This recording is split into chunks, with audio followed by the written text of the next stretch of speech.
میرے اور آپ کے آقا و مولا حضور ختم المرتبت صلی اللہ علیہ وآلہ وسلم کے سینے پہ اترنے والی کتاب قرآن مجید کی پہلی وحی ہی اقرا ہے۔ قرآن کا آغاز ہی اقرا سے ہوتا ہے، پڑھیے۔ تو اس سے ہمیں یہ بات سمجھ میں آتی ہے کہ ہمارا دین کتنی اہمیت دیتا ہے علم کو۔ اور آقا کریم نے ارشاد فرمایا، جس پہ ناز کیا، انما بعثت معلمہ، مجھے معلم بنا کر مبعوث کیا گیا ہے، اس پہ ناز کیا۔ اور لوگوں سے کہا، خیرکم من تعلم القرآن وعلمہ، تم میں سے بہتر کون ہے جس کے پاس جائیداد کے انبار ہیں؟ نہیں۔ جو قد و قامت میں جسامت میں بہت بڑا ہے؟ نہیں۔ جو بدنی طور پہ بہت توانا ہے، جس کا اثر و رسوخ لوگوں میں بہت زیادہ ہے، جس کا قبیلہ بہت بڑا ہے، جس کے پاس بھیڑ بکریاں زیادہ ہیں، جس کے پاس اونٹ اور وسیع چراگاہیں ہیں، وہ زیادہ افضل ہے؟ نہیں، بلکہ کیا خیرکم، تم میں سب سے افضل وہ ہے من تعلم القرآن وعلمہ، جو قرآن سیکھتا ہے اور قرآن کو آگے سکھاتا ہے۔ تو سب سے افضل اشرف اس کو قرار دے۔ تو علم کی نشر و اشاعت اور علم کی تحصیل، یعنی علم حاصل کرنا اور پھر علم کو بانٹنا، یہ بہترین وظیفہ ہے حضرت انسان کے لیے۔ اور ہمارے دین نے ہمیں علم حاصل کرنے کی ترغیب دی، بلکہ وہ علم جہاں سے بھی ملے مومن کا گم شدہ خزانہ قرار دیا۔ کہا کہ اگر تمہیں طلب علم کے لیے دور دراز کے سفر بھی کرنے پڑے، کٹھن مسافتیں بھی طے کرنی پڑیں، تو اس سے بھی گریز نہیں کرنا۔ اطلب العلم ولو بالسین، علم حاصل کرو اگرچہ تمہیں چین ہی کیوں نہ جانا پڑے۔ تو چین کا لفظ اس لیے بولا گیا کہ وہ بہت دور دراز تھا عرب سے، اور راستے بھی کٹھن تھے۔ تو کہا کہ اگر تمہیں حصول علم کے لیے چین جیسے سنگلاخ علاقوں میں جانا پڑے اور وہاں طویل مسافتیں طے کرنی پڑیں، تو تم نے اس سے بھی گریز نہیں کرنا۔ یہ مومن کی گم گشتہ میراث ہے، تمہیں جہاں سے ملے، پہاڑوں میں، دریاؤں میں، صحراؤں میں، تم وہاں سے طلب علم کرو، اخذ نور کرو، کیونکہ یہ تمہاری دولت ہے، یہ تمہاری میراث ہے۔ تو ہمارے دین نے ہمیں علم کی ترغیب دی۔ امام غزالی علیہ رحمہ نے کہا احیاء میں کہ الناس کلہم موتى الا العلماء، تمام لوگ مردہ ہے لیکن علماء زندہ ہیں۔ حقیقی زندگی تو علم سے ہے۔ اگر علم نہیں ہے تو پھر گوشت پوست کا بنا ہوا انسان زندہ شمار نہیں کیا جاتا۔ تو کہا الناس کلہم موتى، مخلوق مری ہوئی ہے لیکن زندگی اس کے پاس ہے جس کے ہاتھ میں چراغ علم ہے۔ پھر کہا والعلماء کلہم نیام الا العاملین، تمام علماء سوئے ہوئے ہیں، جاگتے وہ ہیں کہ جو اپنے علم پہ عمل بھی کرتے ہیں۔ اور پھر فرمایا والعاملون کلہم علی خسران الا المخلصین، تمام عمل کرنے والے بھی گھاٹے میں ہیں مگر جو اپنے علم میں خلوص اور للہیت کے چراغ کو بجھنے نہیں دیتے۔ پھر آخر میں فرمایا والمخلصون کلہم علی خطر الا الخاشعین، اور تمام مخلصین خطرے سے خالی نہیں ہیں لیکن جو خشیت والے ہیں، اللہ سے ڈرنے والے ہیں، اللہ تعالیٰ ان کو خطرے سے محفوظ فرما لیتا اور اپنی رحمتوں کا حصار ان کے گر رکھتا ہے۔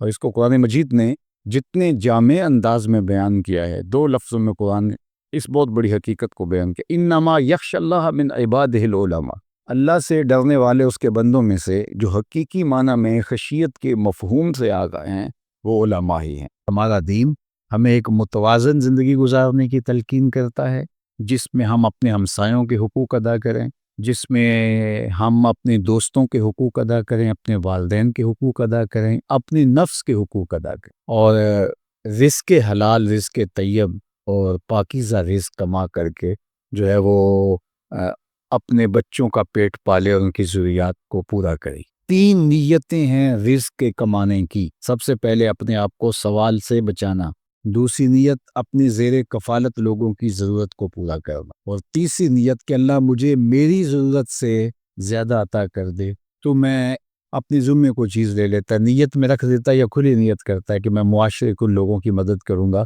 جو کسی وجہ سے کما نہیں سکتے، اپاہج ہیں، غربا ہیں، مساکین ہیں، مدارس کا نظم و نسق ہے، مساجد کا قیام ہے، ان کا نظم و نسق ہے۔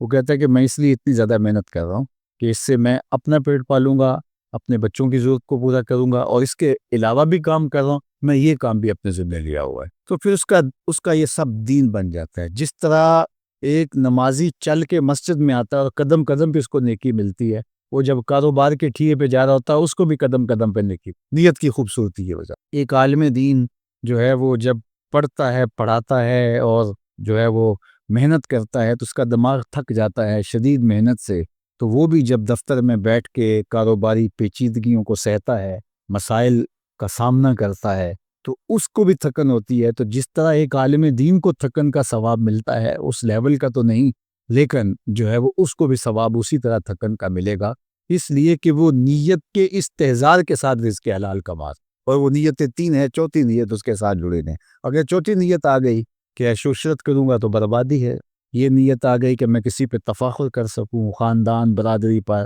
اور یہ ساری نیتیں جس طرح کی نیت ساتھ جڑے گی اس کے وبال اس کے ساتھ اتریں گے اس کاروبار میں۔ تو یہ صرف ان تین نیتوں کے ساتھ ہم اپنے رزق کو پاک بھی رکھ سکتے ہیں اور ایک متوازن زندگی گزار سکتے ہیں۔